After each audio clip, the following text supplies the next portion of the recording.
Ciao ragazzi, bentornati nel mio canale. In questo video vi farò vedere un tutorial su come realizzo un rudere che avrà delle dimensioni di circa 30 cm di larghezza per un 20 di profondità e circa 17-18 cm di profondità. Utilizzeremo come sempre del polistirene da 2 cm, quello che uso comunemente in tutti i miei lavori, e quindi come prima cosa andremo a fare un disegno, uno schizzo di quello che quello che vorremmo realizzare. Eccoci qua, allora andiamo a fare il nostro schizzo. Preciso che io non sono proprio un disegnatore, quindi qua faremo praticamente la parte di sinistra del rudere in questa maniera qua. Questa misura qua misurerà circa 15 cm. La parte più lunga, che questa qua andrà sempre un po' giù come se fosse appunto il muro rotto. Qui ci sarà una colonna fatta tutta in mattoni, questa qui 30 cm. In mezzo qua la apriremo, dove poi faremo una sorta di portone.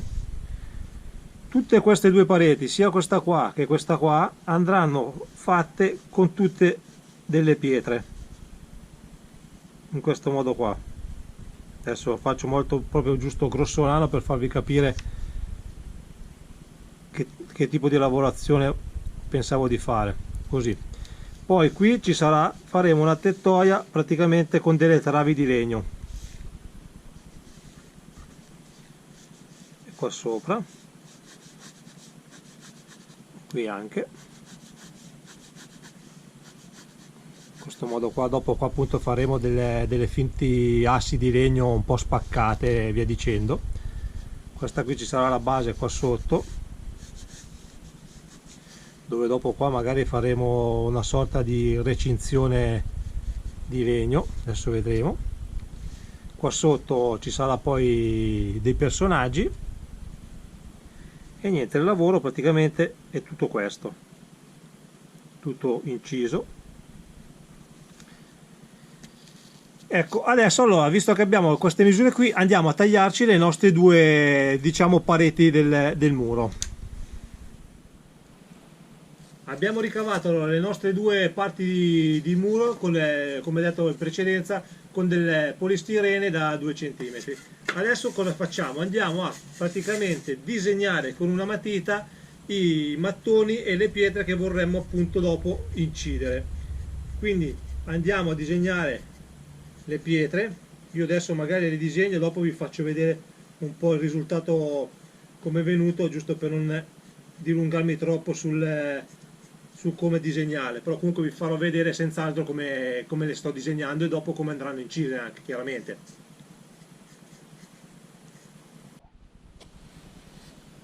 Continuiamo appunto a disegnare le nostre pietre. Come potete vedere io qua ho già iniziato, appunto perché sennò il video sarebbe diventato veramente lungo. Allora prendiamo una matita e andiamo a disegnare appunto le nostre pietre, cercando di fare attenzione a non farle magari tutte uguali e variando con delle pietre un pochettino piccole e un pochettino grandi. Cosa faccio? Io adesso praticamente uso questa matita per praticamente segnare le pietre. Successivamente cosa farò? Andrò con il saldatore ad incidere praticamente di più tutte queste pietre che ho non colorato, scusate, che ho disegnato.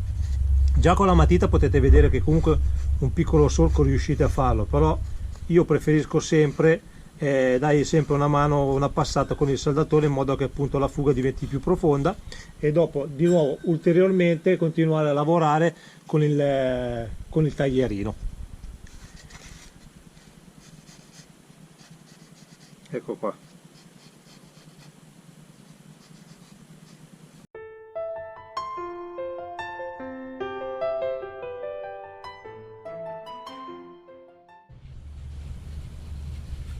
Ecco, questo è il risultato del nostro disegno delle nostre due pareti. Praticamente questa è ancora tutta da, diciamo, da lavorare. Adesso vi farò appunto vedere come procedere, mentre questa qua potete già vedere una parte è già praticamente fatta e finita, c'è ancora da fare qualche ritocchino, non so se si vede, magari si nota la profondità, mentre nella parte sinistra è stato solo praticamente inciso, ma è ancora tutta da lavorare la pietra, smussare gli angoli e praticamente finirla.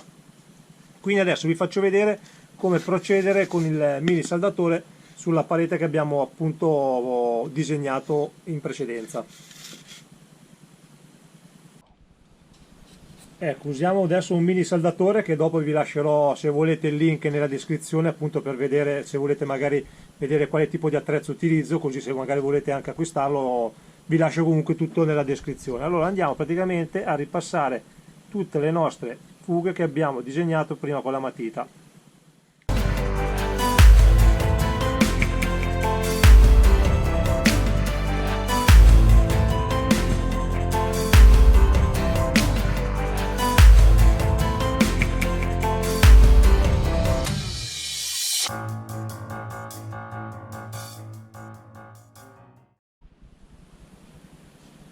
Ecco, le due pareti sono state adesso incise con il mini saldatore, quindi l'operazione che abbiamo detto dobbiamo fare praticamente con un cutter, andare a incidere tutte queste piccole parti dove a noi sembra che la pietra non sia reale, ovvero dove c'è l'angolo a 90 gradi. Con un mini cutter la punta, ricordo, molto ben affilata e cambiatela spesso, perché sennò rischiate di strappare appunto il polistirene e il lavoro non verrà bene. Andiamo praticamente ad incidere tutti gli angolini che non vogliamo. Dopo, una volta che abbiamo fatto questa operazione qui, c'è un'altra operazione, la texatura della pietra, che è molto importante anche questa, perché è quella che dopo con la colorazione verrà fuori appunto l'effetto della pietra. E come la facciamo? Quella la facciamo con una pietra qualsiasi. Adesso qui, eccola qua. Io adesso ho questa pietra qua, dovete prendere una pietra non liscia, chiaramente, una pietra un po' irregolare con delle asperità, in modo che dopo, quando avremo fatto tutta questa lavorazione, andremo con la pietra a picchiettare appunto un po' qua e là, non su tutta la superficie, perché sennò dopo diventa tutto uguale. Quindi andremo a fare in alcuni punti questa texatura. Ma adesso andiamo a vedere appunto nel dettaglio il taglio degli spigoli, e poi andiamo a vedere comunque anche la texatura con la pietra. Ecco, come vi ho detto, andiamo con la punta del taglierino a smussare questi angoli qua. Poi potremo anche comunque tagliare, diciamo, non per forza in mezzo, ma magari fare anche delle sorte di smussature anche sulla pietra nella parte, diciamo, più lunga. Ricordatevi che comunque più irregolare è la pietra e meglio è, perché le pietre generalmente non sono comunque perfette.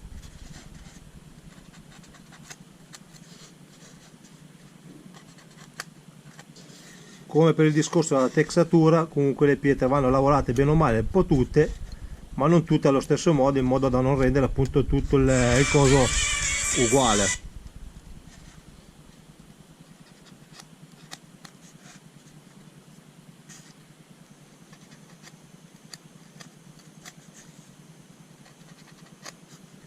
Quindi andiamo a fare tutta la lavorazione.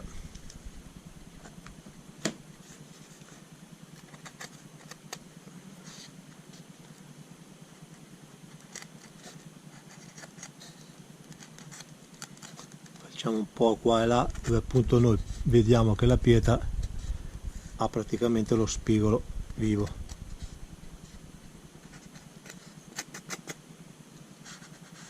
Bene, adesso vado e vi faccio vedere dopo il lavoro finito.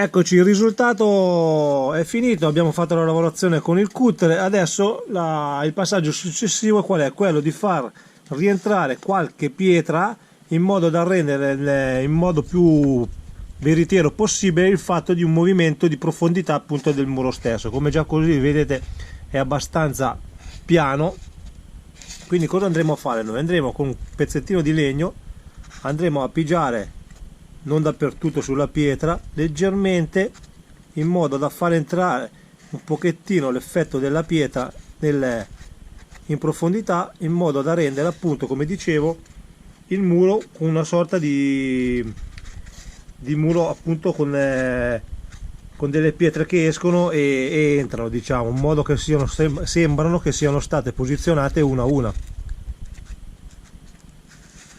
Adesso le facciamo un pezzettino in modo da farvi vedere più o meno l'effetto, e dopo questa operazione andiamo a fare praticamente su tutti i nostri 2 pezzettini di muro che stiamo appunto realizzando.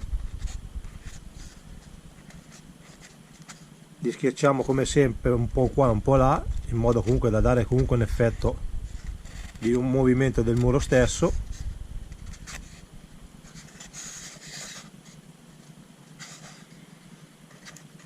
In questa maniera.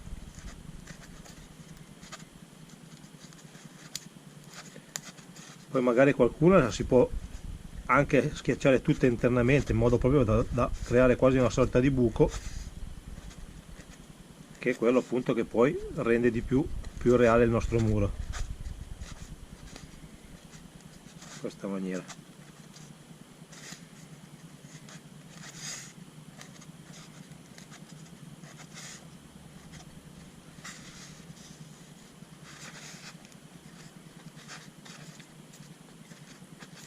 Fare questa lavorazione va benissimo un legnetto, ma va benissimo anche una punta, cioè la gomma della matita, un tondino, qualsiasi cosa voi avete a disposizione, in modo da poter appunto schiacciare internamente questo polistirene, che comunque è abbastanza morbido, ha abbastanza memoria, nel senso che quando tu premi, diciamo, gli dai quella forma lì, lui rimane in quella forma lì.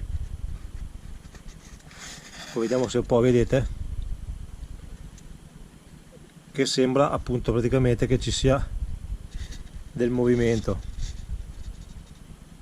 Sembra appunto una pietra, una un po' fuori, una un po' dentro.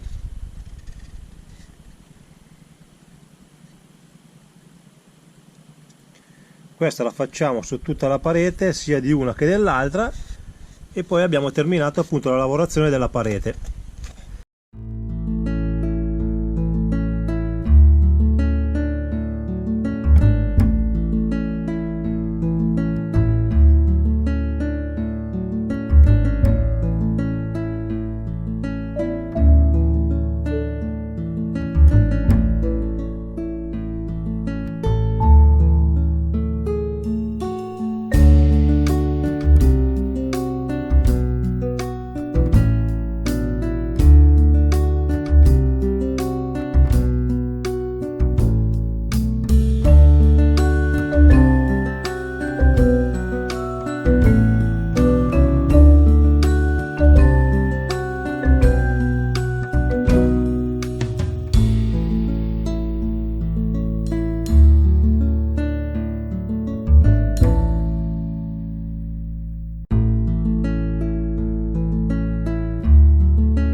Eccoci ragazzi, siamo arrivati alla conclusione di questo video tutorial, spero che vi sia piaciuto, che vi sia utile magari per una vostra replica di quello che ho realizzato, e volevo appunto ricordarvi che se non l'avete ancora fatto potete iscrivervi al mio canale come sempre cliccando su questa finestrella qua in alto, oppure se volete visionare tutti i miei video tutorial, tutti i miei video di presepi che ho realizzato fino ad oggi, potete cliccare direttamente su questa finestrella. Ricordo anche che se il video vi è piaciuto lasciate un bel like che fa sempre piacere, e se avete qualche domanda scrivete qualcosa nelle informazioni sotto al video che vi risponderò nel più tempo possibile. Grazie e al prossimo video tutorial.